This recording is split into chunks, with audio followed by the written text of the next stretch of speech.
पूर्व राज्यपाल और उत्तराखंड के पूर्व मुख्यमंत्री भगत सिंह कोश्यारी ने 83 वर्ष की उम्र में ओल्ड लिपू पहुंचकर कैलाश के दर्शन किए। उन्होंने कहा कि भगवान शिव की इस धरा में पहुंचकर वह स्वयं को सौभाग्यशाली महसूस कर रहे हैं। उन्होंने कहा कि प्रधानमंत्री नरेंद्र मोदी के मार्गदर्शन में आज देश के लोग भारत से ही कैलाश के दर्शन कर पा रहे हैं। सीमांत क्षेत्र तक सड़कें बन गई है। इसका लाभ स्थानीय लोगों के साथ ही सीमा की सुरक्षा में भी हो रहा है।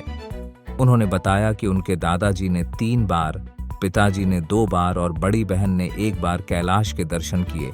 उनके लिए यह पहला अवसर है जब वह कैलाश के दर्शन कर रहे हैं। मुवानी महोत्सव की पहली शाम लोक गायक कैलाश कुमार, मनोज रावत और चंचल रावत के नाम रही। कलाकारों ने कुमाऊनी, हिंदी और सूफी गीत सुनाए। लोग देर रात तक गीतों पर झूमते रहे। संस्कृति विभाग के विभिन्न दल, प्रगति पब्लिक स्कूल और कन्या जूनियर हाई स्कूल मुवानी के बच्चों की प्रस्तुतियां भी सराहनीय रहीं। रात्रि के कार्यक्रमों का शुभारंभ मुख्य अतिथि पूर्व ब्लॉक प्रमुख हरेंद्र चुफाल ने किया। इस अवसर पर महोत्सव समिति के अध्यक्ष कमलदीप सिंह बिष्ट, प्रधान संरक्षण राम सिंह राठौड़, संयोजक रमेश बम, उपाध्यक्ष जीवन बोरा, महामंत्री संजय वर्मा, सचिव रोहित पानू, उप सचिव संजय भट्ट, कोषाध्यक्ष दीपक कार्की आदि मौजूद रहे। संचालक ललित शौर्य और हंसपाल ने किया। पिछले हफ्ते ही मिली रोडवेज की नई बसों में अभी से तकनीकी दिक्कत आने लगी है। शनिवार को दिल्ली से धारचूला जा रही रोडवेज की बस दिल्ली बैंड के पास खराब हो गई। बस में सवार यात्रियों को दूसरी बस से आगे भेजा गया। बताया गया कि बस के इलेक्ट्रॉनिक सिस्टम में खराबी आ जाने से यह समस्या पैदा हुई है। बस को ठीक करने के लिए मैकेनिक मौके पर भेज दिए गए। ARM रविशेखर कांपड़ी ने कहा कि खराबी किस वजह से आई, इसका पता लगाया जा रहा है।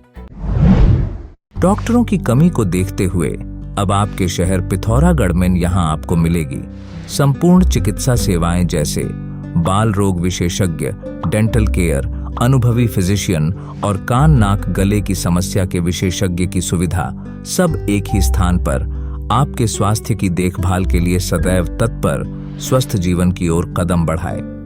भारत दीप मेडिकल डिपो, जिला सहकारी बैंक के सामने, बैंक रोड, पिथौरागढ़।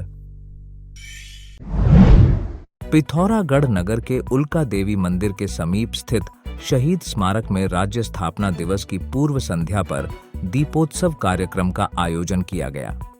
परिसर को दीपों से सजाया गया और उत्तराखंड आंदोलन के शहीदों का नमन हुआ। इस कार्यक्रम में जिलाधिकारी विनोद गोस्वामी, अपर जिला अधिकारी डॉक्टर शिव कुमार बरनवाल सहित विभिन्न अधिकारी मौजूद रहे। विषखोली गांव के मसानी बाबा मंदिर में कार्तिक मास की षष्ठी को जात पर्व का आयोजन हुआ। गांव में पिछले 2 वर्षों से यह आयोजन नहीं हो पा रहा था। इस वर्ष आयोजन धूमधाम से हुआ। सुबह से ही मंदिर में पूजा पाठ के लिए लोगों की भारी भीड़ उमड़ी। देर शाम हवन पूजन और देव डंगरियों का अवतरण हुआ।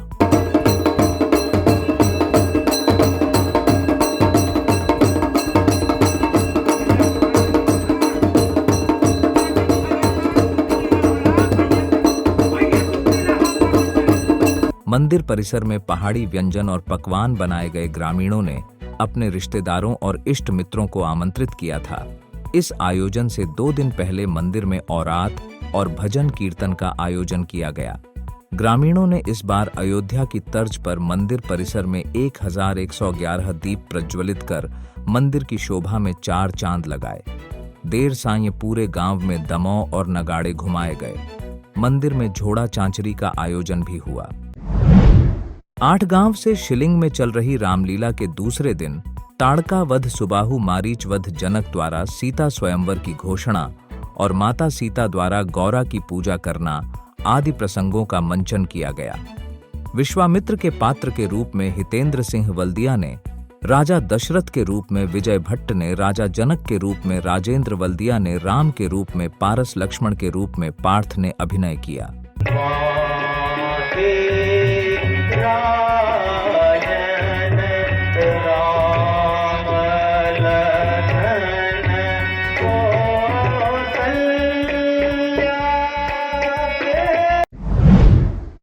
त्योहारों के इस सीजन घर लाए best furniture collection. Bed, sofa set, अलमारी, टेबल कुर्सियां और भी बहुत कुछ। साथ ही भवन निर्माण में आने वाली सभी जरूरतमंद सामग्री उपलब्ध। सिर्फ इतना ही नहीं, सभी प्रकार की tiles, sanitary products and accessory. आज ही बम्पर डिस्काउंट और ऑफर्स का लाभ उठाए। अभी संपर्क करें या चलें आए Manoj furniture house and traders, near Panda bypass, या मनोज फर्नीचर हाउस, नया बाजार, पिथौरागढ़। पिथौरागढ़ मिशन मर्यादा और यातायात सुधार अभियान के तहत पुलिस ने जिले भर में 91 लोगों के खिलाफ कार्यवाही की। सार्वजनिक स्थान पर शराब पीकर हुड़दंग करने और गंदगी करने पर 23 लोगों को कार्रवाई का सामना करना पड़ा। यातायात नियमों का उल्लंघन करने पर 68 लोगों पर कार्रवाई हुई। अब आप पिथौरागढ़ व उत्तराखंड की सभी खबरों को हिंदी, अंग्रेजी और नेपाली भाषा में भी पढ़ सकते हैं। अभी डाउनलोड करें न्यूज़ इंडो नेपाल ऐप।